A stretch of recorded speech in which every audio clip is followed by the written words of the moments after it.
So, where were we? A couple of months ago, I was fortunate enough to meet my soulmate. His name is Dave, the alpha who saved me from some bullies in school and the 4 bad guys. They eventually got expelled after the school's investigations. I know how embarrassing things were at first, an Enigma getting bullied. Embarrassing, right? Trust me, I thought the same thing. Back then, I was the quiet type. The type who preferred books over fists and peace over trouble. My parents are ridiculously rich, so life was always comfortable for me.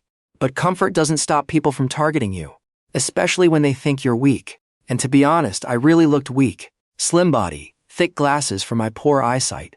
Always avoiding people like a plague. Sometimes I wondered if I was even worthy of the Enigma title. Enigmas are supposed to be powerful, dominant, and untouchable. Meanwhile, I couldn't even win a fight against 4 bullies. Luckily for me, Dave appeared like some hero in a drama. Tall, handsome, muscular, the kind of alpha that makes people shut up the moment he walks into the room.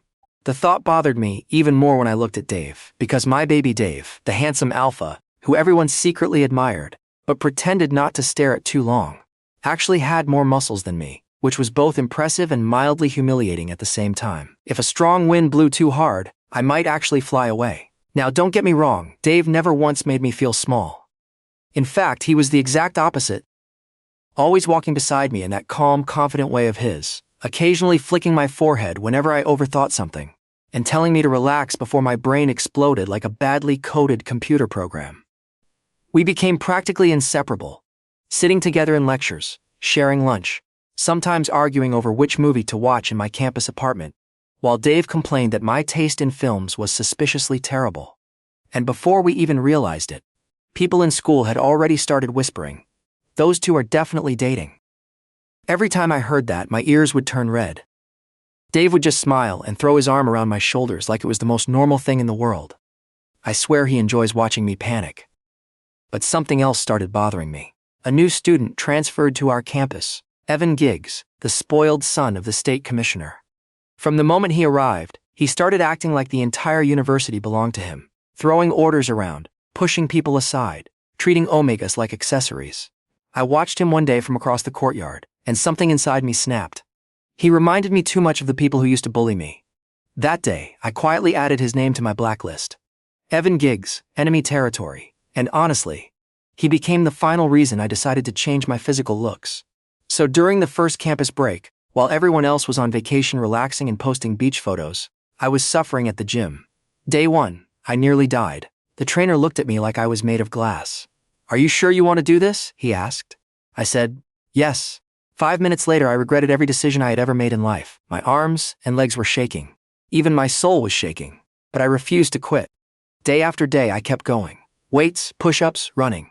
They all amounted to more suffering, more pain, and more determination. Because this time, I wasn't doing it for revenge. I wasn't doing it for popularity. I was doing it because I refused to remain the weak version of myself. Because if someone tried to hurt Dave or anyone else in front of me, I wanted to be the one who could step forward, not the one hiding behind him. This time when I returned to campus, things were going to be different. No more nervous Morrison. No more easy target. And definitely no more gentle era for me. By the time the campus break was halfway gone, I had already made it a habit to visit Dave. I drove toward the new estate where his family recently lived, the familiar scent of delicious delicacies floating through the air. I pushed open the small gate and stepped into the yard, walking confidently like someone who is no longer considered as a stranger but family. Before I could even knock properly, the door opened and there he was, standing there in a simple shirt with his hair slightly messy, like he had just run his fingers through it, looking annoyingly handsome as usual. His eyes scanned me from head to toe in a way that immediately made me feel like I was being inspected by a very attractive security guard. And his brow slowly lifted as if something about me didn't quite match the version of Morrison he remembered. He leaned against the doorframe with a small smirk and said, "Hold on, what happened to you?" I blinked innocently. "What do you mean?" Dave folded his arms and looked me over again, this time more carefully, his gaze lingering on my shoulders before narrowing slightly. "Did you get bigger?" I coughed awkwardly and rubbed the back of my neck before giving a small shrug. "Maybe a little," I admitted. I started working out. The silence that followed was dramatic enough that even the neighbor's dog stopped barking for a moment. Dave stepped closer, his expression shifting from teasing to curious. "You, he said slowly. Working out. I laughed softly, though there was a small seriousness hiding behind it. Yeah. Came to show you the little surprise package I cooked up the past 3 weeks, I said. Dave smiled proudly.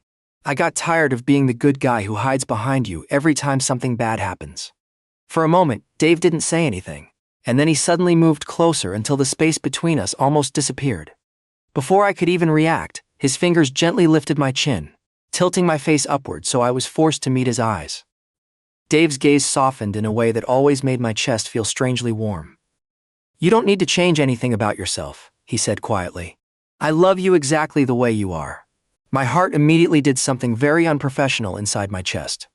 But I shook my head slightly. You don't understand, I murmured. My siblings already think I'm the weak one in the family, the quiet failure who hides behind books and glasses while everyone else runs the world. Dave frowned slightly. What about that? If someone ever tries to hurt you again, I want to be the one standing in front of you, I said boldly. For a brief moment, Dave simply stared at me, as if he was trying to process what I had just said. Then suddenly, without warning, he leaned forward and kissed me. My brain completely stopped working. I swear my soul almost left my body again. And this time it wasn't because of gym training. Dave's lips were warm and confident, and I stood there frozen for a second before my face exploded into the color of a tomato. When he finally pulled away, I looked around the house in immediate panic. Dave, I whispered urgently. He blinked innocently. What? We are literally in your family house, I hissed. Your parents might see us. Dave glanced toward the hallway casually before shrugging. They're in the backyard, he said calmly. My heart was still racing like I had just finished a marathon. I rubbed my face and groaned quietly. You're going to get me killed one day. Dave only laughed softly. Clearly very pleased with himself. The change wasn't just physical. It was a shift in the very air I breathed. Even at home, the silence was different. My parents and siblings stared at me over breakfast, like I'd been replaced by a high-end bodyguard. I was broader, taller, and intimidatingly hot. I kept the glasses, though. They didn't make me look like a nerd anymore. They made me look like a calculated predator who knew exactly what you were thinking. The following week, the new semester kicked off. Usually, I take a taxi to avoid attention. But the gentle era had been buried. I pulled into the lot, the engine of my new sleek personal car purring like a caged beast. As I stepped out, the atmosphere on the quad shifted. I could see the Omegas stopping in their tracks, their whispers following me like a tailwind. They were used to seeing Morrison in the shadow. Now, they were seeing Morrison in the bright morning sun. Built differently, dressed in quiet luxury, and looking back at them with a confidence that felt almost dangerous. I told you. A familiar, warm voice rumbled behind me. I turned to see Dave. He was walking toward me, his smile so broad, it could have lit up the entire campus. He reached out, his hand resting on my shoulder, a shoulder that was now much wider than it used to be. All that hard work paid off, Morrison, he whispered, his eyes gleaming with pride. You look incredible. I let out a small, rare smile. Only because I had the best motivation, I replied. We walked toward the Faculty of Management Sciences together. Being in the economics department while Dave was in accounting meant our lives were constantly intertwined. But today, we had a shared lecture in the main auditorium. The power couple energy we were radiating was enough to make the hallway part like the Red Sea. Talk about the devil himself. Evan, the commissioner's son, entered the room like he was a Greek god descending from Olympus. He had 2 Omega girls trailing behind him, literally carrying his textbooks like modern-day servants. He didn't even look for a seat. He just walked up to a small Omega boy in the front row and tapped the desk. Move, Evan commanded, his voice dripping with that spoiled, untouchable arrogance. Go sit in the back where you belong. The boy started to tremble, clutching his bag to his chest. He stood up, ready to run, but my blood started to boil. I remembered that feeling. I remembered the cold pit in my stomach when guys like Evan decided I wasn't human enough to have a seat. I didn't even think. I just stood up. Sit back down, I said. My voice wasn't loud, but it cut through the chatter like a knife.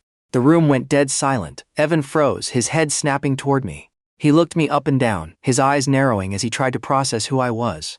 Excuse me? Evan sneered, stepping closer. Do you know who my father is? I don't care about that, I said, stepping out from behind my desk, closing the distance until I was towering over him. The seat is taken. Go find another one at the back. I hear the air is better back there for people with oversized egos. The students gasped. It was like watching a high-stakes movie. Evan was an S-class alpha. He was used to people fainting at his scent alone. but he wasn't a match for an Enigma who had found his true power. The air in the room became heavy, thick with the scent of ozone and burning cedar. Evan was pushing his alpha dominance out in waves, trying to crush me, but I didn't budge. I pushed back, my Enigma pheromones wrapping around his like a chokehold. The Omegas in the room began to whine, the pressure becoming unbearable. Just as the tension reached a breaking point, the heavy click of the professor's heels hit the floor. "That is enough," the lecturer shouted, slamming her books onto the podium. "Stop this childish display of dominance and sit down, or you'll both be spending this semester in detention." The pressure vanished instantly. Evan glared at me, his face twisted in a silent promise of war, before turning on his heel to find a seat in the far corner. Dave leaned in, his hand catching mine under the table. "Ignore him, Morrison," he whispered, though I could see the spark of excitement in his eyes. "He's just realized he's no longer the biggest shark in the tank." I sat back, adjusting my glasses with a smirk. The lecture was starting, but I knew the real lesson today had already been taught. The thing about people like Evan, the sons of someone important, is that they think power is the ultimate life support. They think it's about shouting in hallways and throwing sense around. But I grew up in a house where power was a whisper. It was the sound of a pen on a multi-million-dollar contract. It was the silence before a merger. When the invitation for the annual state charity gala arrived, I saw Dave looking a bit hesitant. He's an alpha, sure, but he comes from a hard-working middle-class background. He didn't know that this gala wasn't just a party. It was my call to put Evan where he belonged. "You sure you want to attend the party tonight, Morrison?" Dave asked me as we were studying. "It's going to be full of those political types. Evan's father is the guest speaker." I just smiled and adjusted my glasses, a small dark spark in my eyes. "Trust me, Dave, I wouldn't miss it for the world. In fact, I've already had a suit sent to your house. Don't check the price tag, just wear it." Dave looked at me in disbelief. "You are so full of surprises," he said, resting his head on my shoulder. "I wouldn't want to go anywhere without you by my side," I whispered. Originally, the party was supposed to be attended by the big men in politics. My elder brother was away to attend to some business projects overseas, which meant that I was next in line to step out with my father. I had to beg him to allow an extra invitee, which is Dave. Of course, my dad knows I wouldn't bother myself to come if Dave was not on the menu. We are both dedicated to each other like a lifeline. The night of the gala, the air was crisp. When we stepped out of the car, I felt Dave's hand instinctively tighten around mine. He looked incredible in the charcoal gray suit I'd picked for him, but I could tell he felt like an outsider. "Just stay close to me," I whispered. As we walked into the grand ballroom, the crystal chandeliers made everything look like it was dripping in diamonds. And there, right in the center of the room, was Evan. He was wearing a bright, flashy white suit, holding a glass of champagne, and surrounded by a group of admirers. He looked like he owned the place. When he spotted us, his face twisted into a smug grin. He walked over, trailing his pheromones like a bad perfume. Well. Evan sneered loud enough for the nearby socialites to hear. "I didn't know they let campus scholarship students into events like this. Did you sneak in through the kitchen? Or did you just follow your bodyguard here?" He gestured to Dave, laughing as his friends joined in. Dave's jaw tightened. I could feel the alpha in him wanting to snap, but I stepped forward, my face a mask of cold billionaire calm. "Actually, Evan," I said, my voice carrying across the immediate circle, "he didn't sneak in, but I am curious. Did your father tell you whose house you're standing in?" Evan's laugh died. "What are you talking about?" Before he could answer, a hush fell over the room.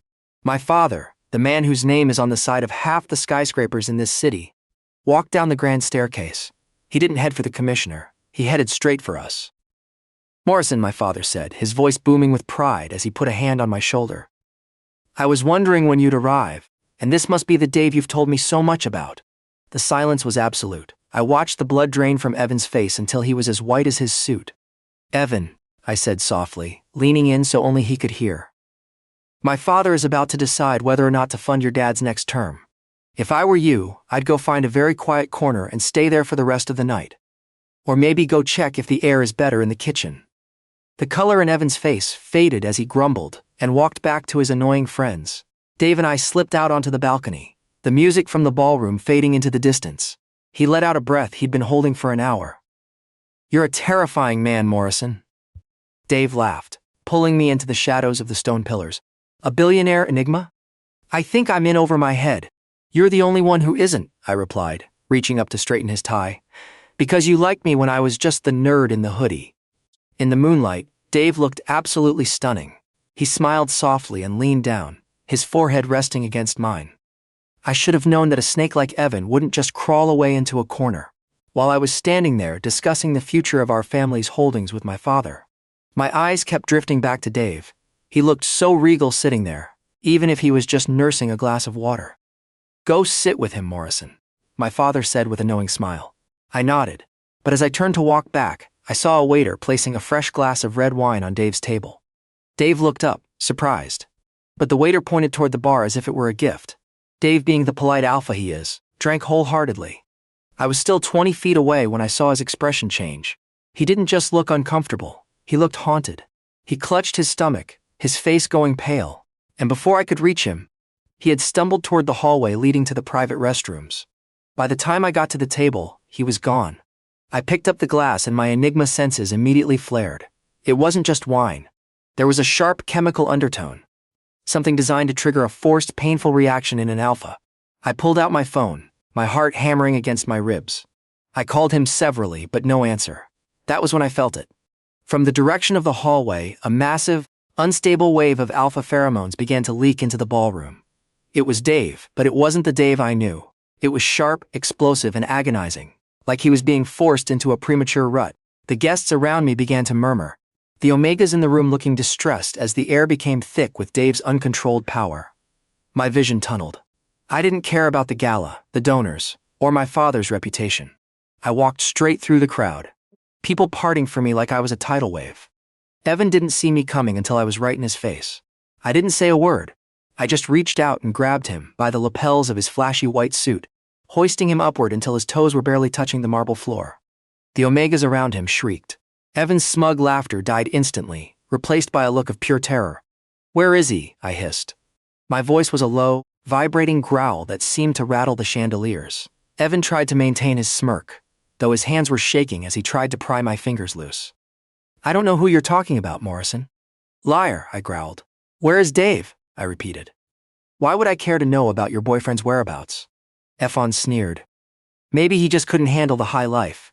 I tightened my grip, pulling him so close that our foreheads were almost touching. My Enigma pheromones were no longer in control. They were a death sentence, wrapping around him until he began to choke. "Listen to me very carefully, you pathetic excuse for an alpha," I whispered, my eyes burning with a light that made him flinch. "I know what you did. I know you spiked that drink, and if so much as a single hair on Dave's head is harmed, if he suffers for even 1 second because of your cowardice, I'm never going to let you go scot-free." I leaned in even closer, my voice dropping to a terrifying calm. "I won't just ruin you. I will make sure that the name Evan becomes a ghost in this city." Evan's father and my dad were at the very far end of the party, where they were having a meeting. Unknown to him, his son was here standing before me like a frightened mouse. I didn't care about the gala anymore. I didn't care about the hundreds of eyes watching me as I stormed through the hallway like a man possessed. All I could feel was the chaotic pain vibration of Dave's alpha pheromones. They were screaming for help. When I finally kicked open the last restroom door, the air hit me like a physical wall. The scent was overwhelming, heavy, metallic, and sharp with agony. Dave was on the cold marble floor, his suit jacket discarded, his breath coming in ragged, shallow gasps. "Dave." I breathed, dropping to my knees. He looked up, his eyes glazed with a forced rut the poison had triggered. He looked exhausted, his body fighting a battle it was never meant to fight. Without a second thought, I pulled him into my arms. I didn't care if his uncontrolled power tried to crush mine. I was an enigma and I was his anchor. I carried him out through the center of the ballroom. My father looked surprised when he saw me, but I couldn't bring myself to answer his questions. He saw the look in my eyes and turned to his lead security detail. "Clear the way," my father commanded, his voice cold and final. "And get a specialist to the hospital immediately." The next 14 hours were the longest of my life. I watched through the glass as doctors worked to flush the toxins from his system. I didn't sleep. I didn't eat. I just sat there, my Enigma instincts coiled like a spring, waiting for him to come back to me. As the morning sun began to bleed through the blinds, the heart monitor finally settled into a steady, peaceful rhythm. Dave's eyes fluttered, then slowly opened. I was at his side in an instant. I reached out, gently taking his hand and pressing a soft, lingering kiss to his knuckles. "I'm so sorry, Dave," I whispered, my voice thick with a guilt that felt like lead. I never should have left you alone, not even for a minute.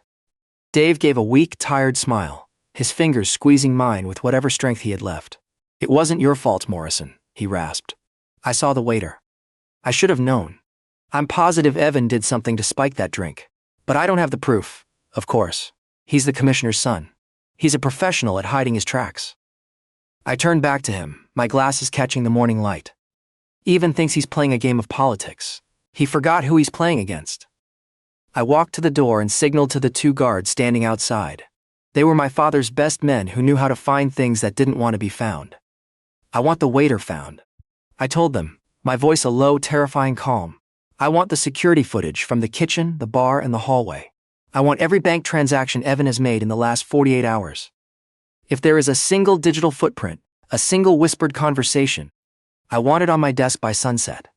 I looked back at Dave, a dark promise settling in my chest. Evan thinks he's untouchable because of his father's title. But I'm going to make sure he learns that in this city, there is no title high enough to protect you from an Enigma who's had enough. You wanted a war? He's got one. After a couple of days, my father's men gathered enough evidence. By noon, I had the security footage showing the handoff between Evan and the waiter, and a digital record of a bonus payment sent to the waiter's offshore account. Evan thought he was being clever. He thought his father's title as commissioner was an invisible shield. He was wrong. This ends now, my father said, his voice like grinding stone. He didn't call the local precinct. He called the police commissioner directly. The conversation was short. My father didn't ask for a favor. He gave an ultimatum. Evan hadn't just pranked anyone.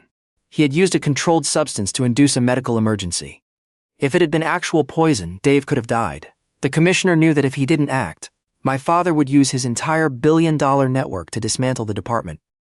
The fall was swift. Evan was expelled from the university. He spent 3 days in a cold, gray cell, a far cry from his white suits and luxury dorms. His father used every ounce of political influence to get him out on the 3rd day, but the damage was done. In our world, a scandal is a disease. No one wanted to associate with a commissioner whose son was a criminal. My father's partners pulled their contracts, and by the end of the week, the untouchable family was a social pariah.